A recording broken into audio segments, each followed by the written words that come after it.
Salut les amis, j'espère en tout cas que vous allez bien tous et toutes. On se retrouve pour le journal du Mercato. Et au programme de l'émission d'aujourd'hui, on fera un point sur Mauricio Pochettino.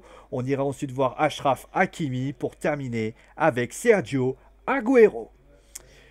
C'est souvent une tradition, vous le savez. Les mercato estivales, il est souvent marqué par la valse des joueurs, mais également aujourd'hui cette année, c'est la valse des entraîneurs qui est donnée en ce début de mercato.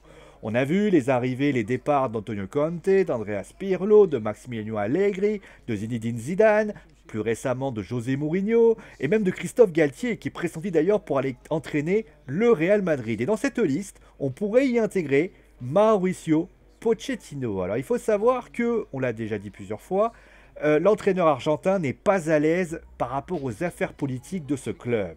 Et malgré un démenti qui a été fait des deux côtés, Goal Espagne indique que le coach argentin aurait demandé de vouloir partir.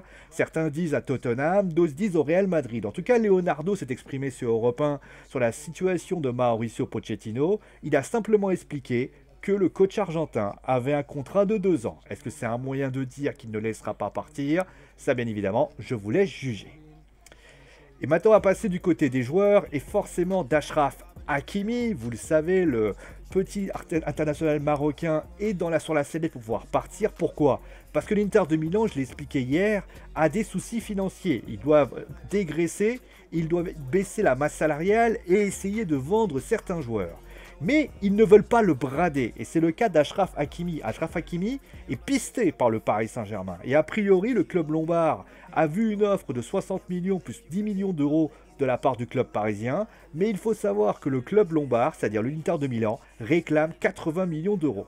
Du côté du Paris Saint-Germain, l'idée ne serait pas de se précipiter, puisque le joueur se serait mis d'accord avec le club et est très intéressé par le projet. Après, bien évidemment, c'est un bras de fer qui s'annonce. On verra bien sûr ce qui pourra se passer. Et on va terminer bien sûr avec... Alors, il y a eu une news hier qui annonçait que Sergio Agüero pourrait décider de prendre son temps par rapport à sa situation de son compatriote Lionel Messi. Alors finalement, l'attente n'aura pas duré très longtemps puisque le FC Barcelone vient d'annoncer la signature de l'ex-attaquant de Manchester City. Le joueur signe pour un contrat jusqu'en 2023 avec une clause libératoire de 100 millions d'euros. A priori, Sergio Agüero ne serait pas le seul à atterrir à Barcelone puisqu'il se dit que Jorginho Wijnaldum, l'ex-joueur de Liverpool, et Eric Garcia devraient suivre. D'ailleurs, fait intéressant, la signature de Sergio Agüero peut indiquer aussi que Lionel Messi va rester, mais ça, c'est une autre histoire.